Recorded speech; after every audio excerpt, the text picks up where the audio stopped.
Chapter 39. Baba's knowledge of Sanskrit. His interpretation of a verse from Gita. Construction of the Samadhi Mandir. This chapter deals with Baba's interpretation of a verse from the Bhagavad Gita.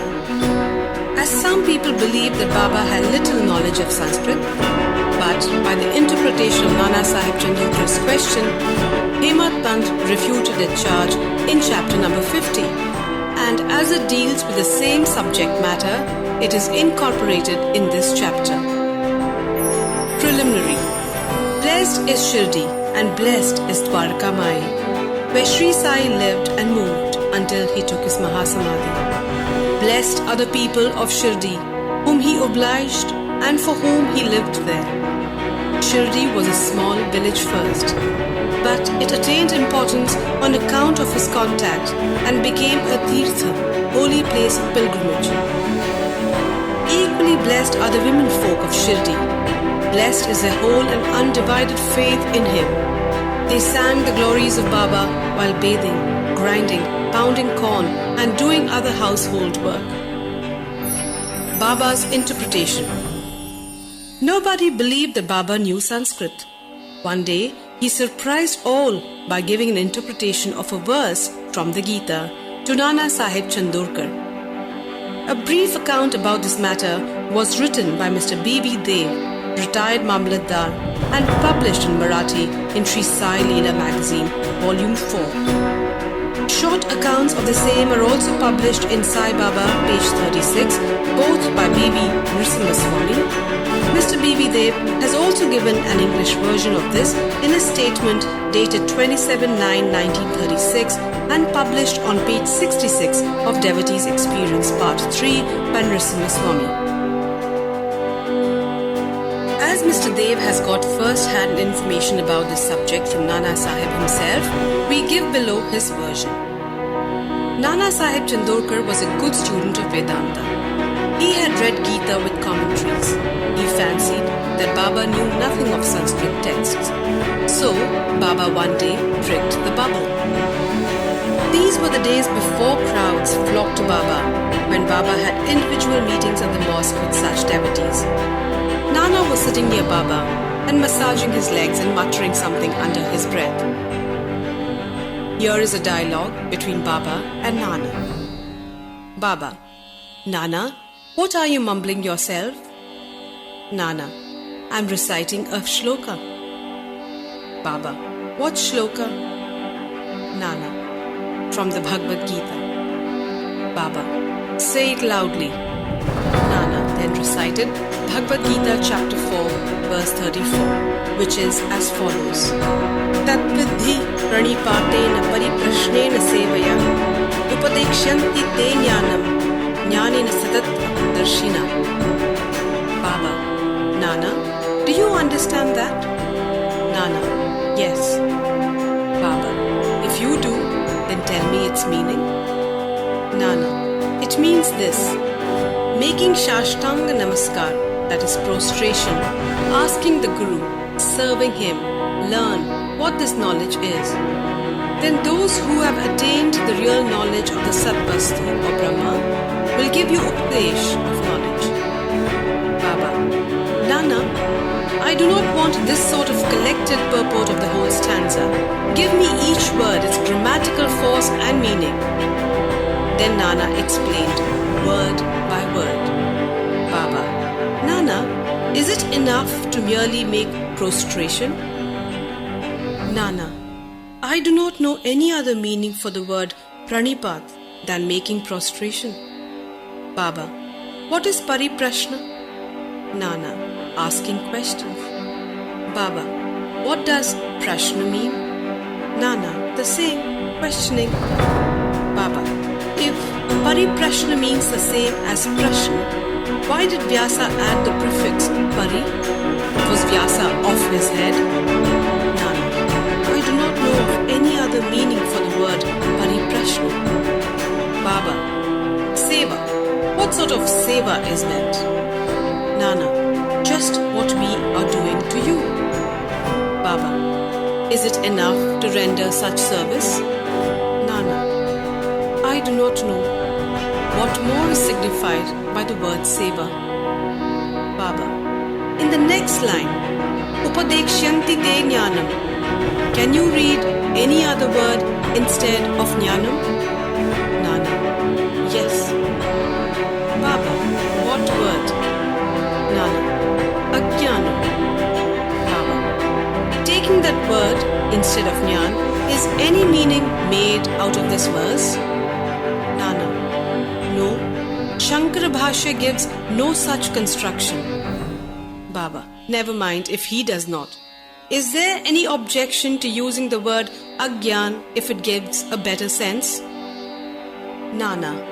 I do not understand how to construe by placing Agyan in it. Baba. Why does Krishna refer Arjun to Tattvadarshis to do his prostration, interrogation and service? Was not Krishna a Tattvadarshi, in fact, Gyan itself? Nana. Yes, he was. But I do not make out why he referred Arjun to Gyanis. Baba. Have you not understood this? Nana was humiliated. His pride was knocked down. Then Baba began to explain. It is not enough merely to prostrate before the Gyanis. We must make Sarvasva Sharanagati, complete surrender to the Sadguru. Mere questioning is not enough. The question must not be made with any improper motive or attitude, or to trap the Guru and catch mistakes in the answer, or out of idle curiosity. It must be earnest with a view to achieve spiritual progress or liberation. Seva is not rendering service with a feeling that one is free to offer or refuse service. One must feel that he is not the master of the body, that the body is Guru's and exists merely to render service to him. If this is done, the Sadguru will show you what the knowledge referred to in the previous stanza is. Nana did not understand what is meant by saying that a Guru teaches Agyan. Baba. How is Gyan Updesh, that is, imparting of realization, to be effected? Destroying ignorance is Gyan. Removal of ignorance is, O Arjun, if dream and sleep disappear, you are yourself. It is like that, says the Bhagavad Gita. It also says, is there anything different or independent in Gyan besides the destruction of ignorance? Expelling darkness means light. Destroying duality means non-duality.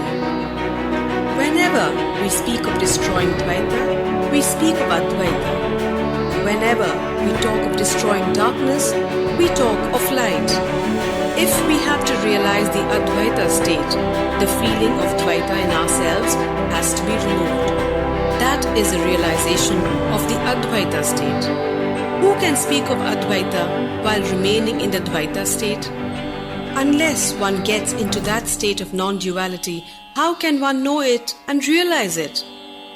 Again, the Shishya or the disciple, like the Satguru, is the embodiment of Gyan. The difference between the two lies in the attitude, high realization and unrivaled capacity and Aishwarya Yoga or divine powers. The Sadguru is Nirgun, Sat-Chit Anand. He has indeed taken human form to elevate mankind. But his real Nirgun nature is not destroyed thereby, even a bit. His existence or reality, divine power and wisdom remain undiminished. The disciple also is in fact of the same Swarupa, but it is overlaid by the effect of the sanskars of innumerable births in the shape of ignorance, which veils his view that he is Shuddha Chaitanya. As stated therein, he gets the impressions, I am Jiva, a creature, meek and poor. The Guru has to root out these offshoots of ignorance and has to give Upadesh or instructions. To the disciple, held spellbound for endless generations by the ideas of his being a Jiva, the Guru imparts the teaching, you are God. You are mighty and opulent. Then he realizes that he is God really. The perpetual delusion under which the disciple is laboring, that he is the body, that he is a creature or jiva or ego, that God, Paramatma and the world are different from him, is an ignorance inherited from innumerable past births.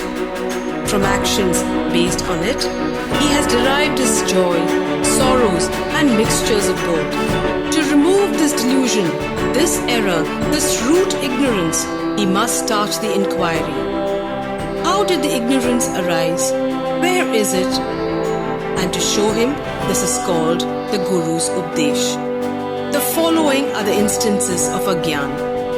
I am a jiva. I am the body. God, world and jiva are different. I am not God. Not knowing that body is not the soul. Not knowing that God, world and jiva are one. Unless these errors are exposed to his view, the disciple cannot learn what is God, jiva, world, body, how they are interrelated and whether they are different from each other or are one and the same.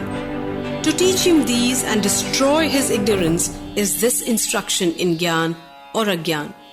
Why should Gyan be imparted to the jiva? Updesh is merely to show him his error and destroy his ignorance. Construction of the Samadhi Mandir.